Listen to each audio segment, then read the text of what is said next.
Hi guys, welcome back to the Little Green Cottage. Welcome if you're new, or welcome back. My name is Karen. I'm a 38-year-old cash stuffer. I use the cash budgeting method to help me keep up on my bills, pay off my debts, and save for future expenses. Today we're going to go over my May budget and how I'm trying to break it down.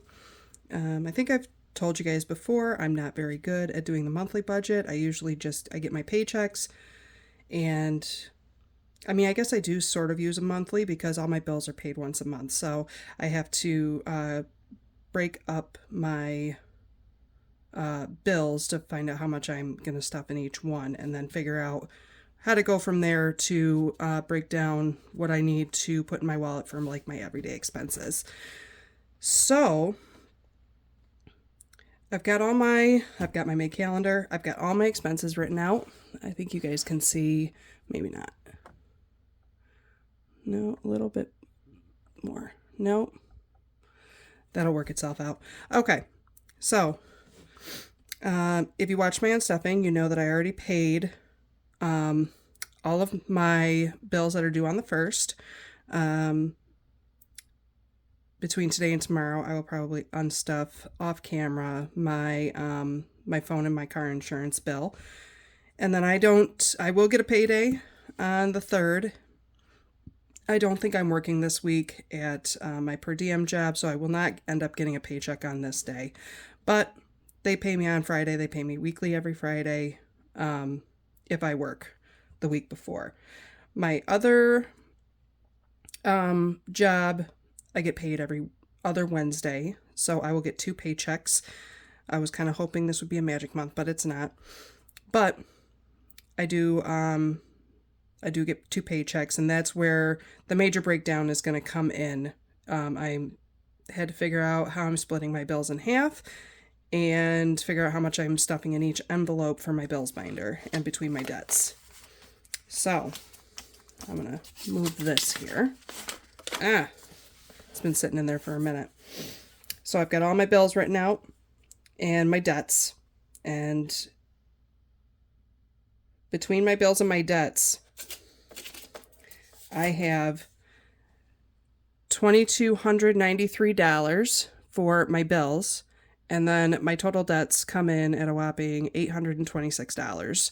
That is minimum payments only. And that's wild because that's all my money is just going to pay off debt, and I'm just genuinely sick of it.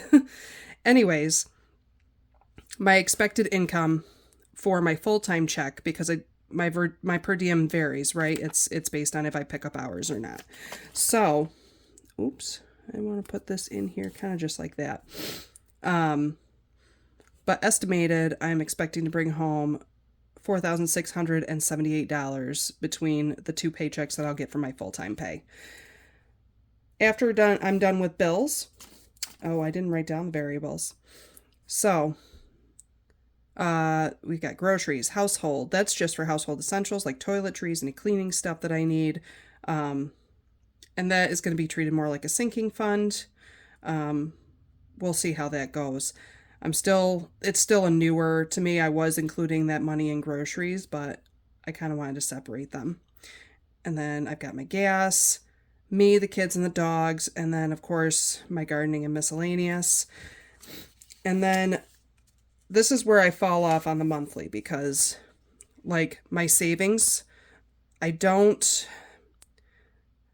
had put 80 here because my brain was still stuck on a weekly paycheck. So I'm going to try and put, with my full-time pay, at least $20 each pay into these funds, and then $15 into the HSA. I don't know that I'm going to be able to do it, but I do have some other funds. As you guys can see, I don't zero out my budget, because I like to leave a little buffer in my checking just in case, and that's because I have other like subscriptions that just come out monthly. I am going to try again to track the days I don't spend, the days I don't eat out, and the days that I remember to track my expenses. I really need to work that in. And then I just made myself little notes like no spend is no spending outside the budget. So if I don't stuff my wallet, whatever I don't stuff in my wallet is pretty much, I can't spend money on it. Right now, everything is for savings, paying off debt, and really disciplining myself to not spend where I don't really need to. And that includes no online purchases, because if I have to buy something online, more often than not, I probably do not need it. No eating out. So the big one for me for no eating out is pretty much no convenience eating, no drive-throughs, no quick pizza pickups, nothing like that. Remembering to bring food to work and making coffee at home. That is, those are my like little action plans.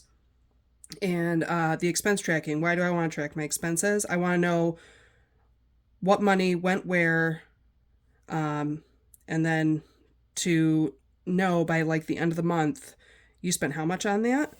So that's, and I don't really know how to do weekly check-in, because honestly, I mean, I see weekly check-ins and it's usually people who use either their debit or credit card and they're paying themselves back based on their envelopes and their categories. I don't do that. I strictly really just spend cash on a lot of things.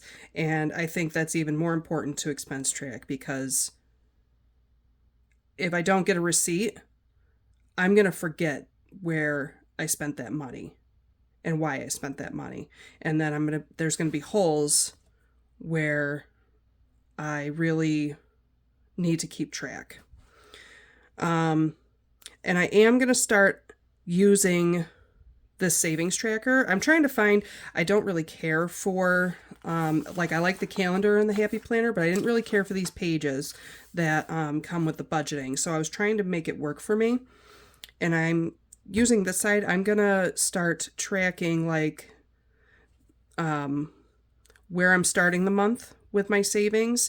And this is obviously not all of my sinking funds, but these are the big ones that I really want to keep track of. And I'm also, I don't know if you see Robinhood over here. I have an IRA, a Roth IRA with them. I haven't put any money in it yet.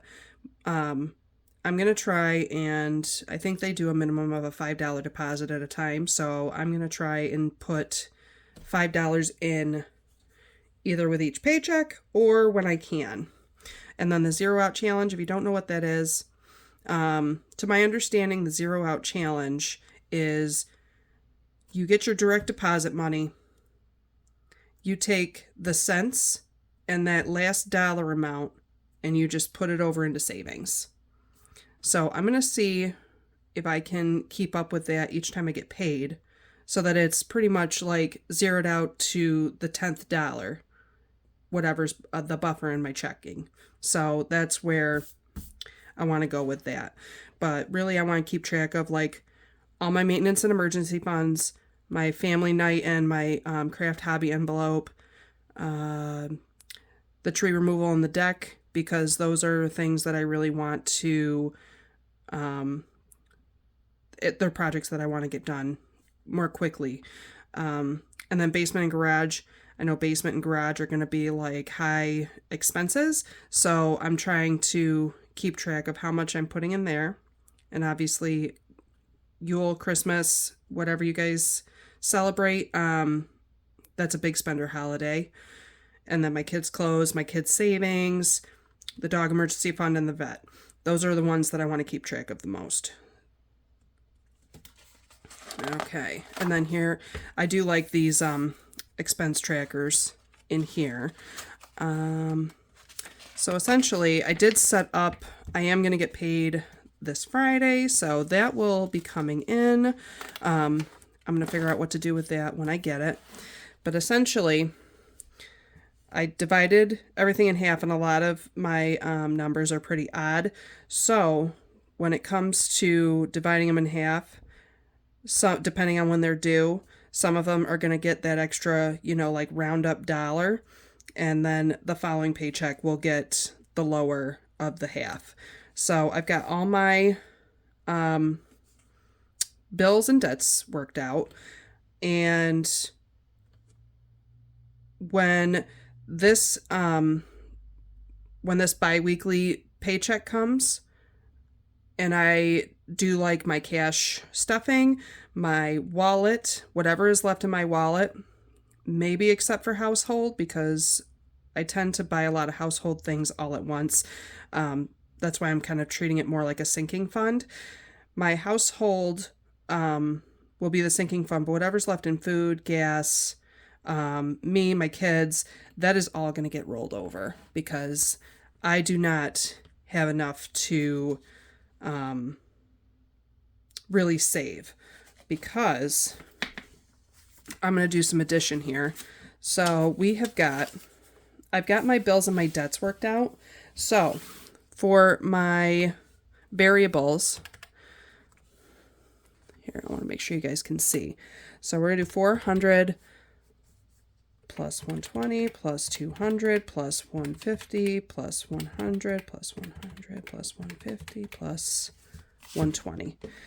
Oops. 120 equals. So that's $13.40 in my wallet for the whole month, right? And then I have to add this $22.93 plus, oh shoot, $8.26. That's $31.19. Hang on, let me add all these in again.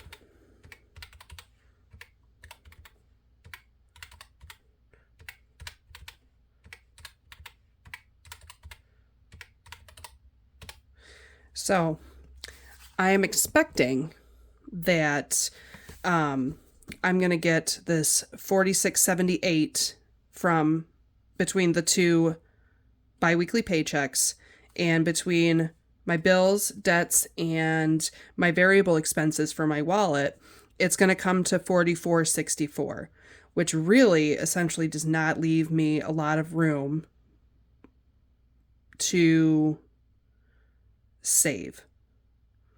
So, and a lot of my savings is actually just going towards my debt payoff.